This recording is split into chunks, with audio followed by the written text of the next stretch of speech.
ಮೀಸಲಾತಿ ವಿರೋಧಿಸಿದ ಕಾಂಗ್ರೆಸ್ನವರಿಗೆ, ಮಹಿಳಾ ಮೀಸಲಾತಿ ವಿರೋಧಿಸಿದ ಕಾಂಗ್ರೆಸ್ನವರಿಗೆ, ಮಹಿಳಾ ಮೀಸಲಾತಿ ವಿರೋಧಿಸಿದ ಕಾಂಗ್ರೆಸ್ ಮತ್ತು ಮಿತ್ರ ಪಕ್ಷಗಳಿಗೆ ಬೋಲೋ ಭಾರತ್ ಮಾತಾ ಕಿ ಜೈ. ಮಹಿಳಾ ಮೀಸಲಾತಿ ವಿರೋಧಿಸಿರುವ ಕಾಂಗ್ರೆಸ್ನವರಿಗೆ, ಮಹಿಳಾ ಮೀಸಲಾತಿ ವಿರೋಧಿಸಿರುವ ಕಾಂಗ್ರೆಸ್ನವರಿಗೆ, ಮಹಿಳಾ ಮೀಸಲಾತಿ ವಿರೋಧಿಸಿರುವ ಕಾಂಗ್ರೆಸ್ನವರಿಗೆ, ಮಹಿಳಾ ಮೀಸಲಾತಿ ವಿರೋಧಿಸಿರುವ ಕಾಂಗ್ರೆಸ್ನವರಿಗೆ ಬೋಲೋ ಭಾರತ್ ಮಾತಾ ಕಿ ಜೈ. ಭಾರತೀಯ ಜನತಾ ಪಾರ್ಟಿ ಕಿ ಜೈ. ಭಾರತೀಯ ಜನತಾ ಪಾರ್ಟಿ ಕಿ ಜೈ.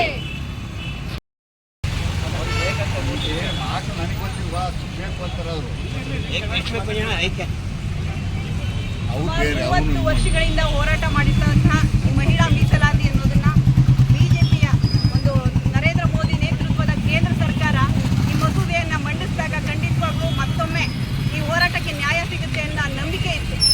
ಯಾವಾಗ ಇದು 16ನೇ ತಾರೀಕು ಮತ ಎಣಿಕೆಗೆ ಹಾಕಿದಾಗ ಕಾಂಗ್ರೆಸ್ ಪಕ್ಷ ವಿರೋಧ ಮಾಡ್ತೋ ಅದ್ರ ಮೂಲಕ ಈ ದೇಶದ ಹೆಣ್ಮಕ್ಳಿಗೆ ಅನ್ಯಾಯ ಮಾಡಿದೆ. ಈ ಕಾಂಗ್ರೆಸ್ ಸರ್ಕಾರ ಕಾಂಗ್ರೆಸ್ ಪಕ್ಷಕ್ಕೆ ಮೊದಲನೇ ಧಿಕ್ಕಾರವನ್ನ ಹೇಳ್ತೇನೆ. ಇವರು 1971ರ ಜನಗಣತಿ ಆಧಾರದ ಮೇಲೆ ಇವತ್ತು ಒಂದು ಸಂವಿಧಾನ ಸದಸ್ಯರನ್ನ ಆಯ್ಕೆ ಮಾಡಿ ಕಳಿಸ್ತಾ ಇದ್ದೀವಿ.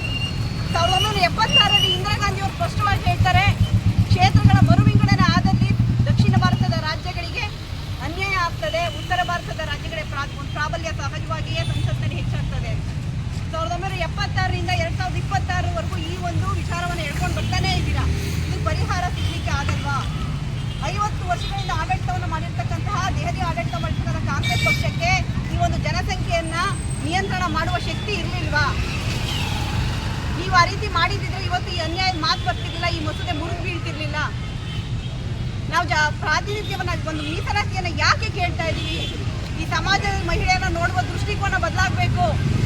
ಒಬ್ಬ ಮಹಿಳೆ ಈ ರಾಜಕೀಯ ವಲಯದಲ್ಲಿ ಒಂದು ಮುನ್ನೆಲೆಗೆ ಬರ್ತಕ್ಕಂಥ ಮಹಿಳೆಯನ್ನ ಮತ್ತೊಂದು ಮಹಿಳೆ ನೋಡಿ ಪ್ರೋತ್ಸಾಹವನ್ನು ಪಡ್ಕೋಬೇಕು.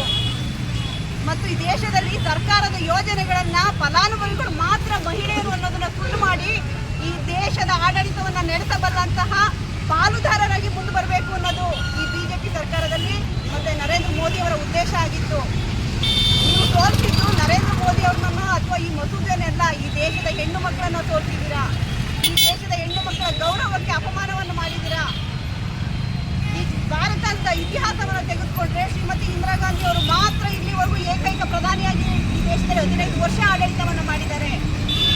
ಅವರ ಹಿನ್ನೆಲೆಯನ್ನು ನೋಡೋದಾದ್ರೆ ಶ್ರೀಮಂತ ಕುಟುಂಬದವರು, ಪ್ರಧಾನಿಯವರ ಮಗಳು, ಮತ್ತೆ ಅವರ ಹೆಸರಿಗೆ ಗಾಂಧಿ ಅನ್ನೋ ಹೆಸರು ವರದಾನವಾಗಿ ಬಂದಿದೆ. ಇಂಥ ಮಹಿಳೆ ಮಾತ್ರ ಈ ದೇಶದಲ್ಲಿ ಪ್ರಧಾನಮಂತ್ರಿಯಂತಹ ರಾಜಕೀಯ ಪ್ರಭಾವಿ ಸ್ಥಾನವನ್ನು ಹೊಂದೋದಕ್ಕೆ ಸಾಧ್ಯ ಅನ್ನೋದಾದ್ರೆ ಸಾಮಾನ್ಯ ಮಹಿಳೆಯರು ಮತ ಹಾಕ್ಲಿಕ್ಕೆ ಮಾತ್ರನೇ ಇರೋದು.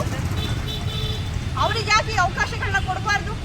ಈ ದೇಶದ ಮಣ್ಣಿನ ಗುಣ ಯಾವ ಹೆಣ್ಣು ಮಕ್ಕಳಿಗೆ ಗೊತ್ತಿದೆ, ಈ ದೇಶದ ಇತಿಹಾಸ ಯಾರಿಗೆ ಗೊತ್ತಿದೆ, ಅವರು ಎಲ್ರಿಗೂ ಈ ದೇಶವನ್ನು ನಡೆಸುವಂತ ಶಕ್ತಿ ಇದೆ.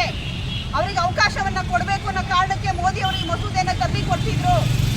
ಇದರ ಕಿಂಚಿತ್ತು ಜ್ಞಾನ ಇರಬೇಕಂತ ನೀವು ಕ್ಷೇತ್ರ ಮರು ವಿಂಗಡಣೆ, ಒಂದು ಒಳ ಮೀಸಲಾತಿ ಆಧಾರವನ್ನ ಕೊಡ್ತೀರಾ. ಎಲ್ಲ ಜಾತಿಯಲ್ಲೂ ಬಡವರಿದ್ದೀವಿ, ಎಲ್ಲ ಜಾತಿಯಲ್ಲೂ ಶ್ರೀಮಂತರಿದ್ದೀವಿ. ನಮಗೆ ಒಳ ಮೀಸಲಾತಿ ಅನ್ನೋ ಆಧಾರದಲ್ಲಿ ಕೊಡಬೇಡಿ, ನಮಗೆ ಹೆಣ್ಣು ಅನ್ನೋ ಕಾರಣಕ್ಕೆ ಮೀಸಲಾತಿಯನ್ನು ಕೊಡಿ. ಈ ಧ್ವನಿ ಯಾಕೆ ಕೇಳ್ತಾ ಇಲ್ಲ ಕಾಂಗ್ರೆಸ್ ಪಕ್ಷಕ್ಕೆ?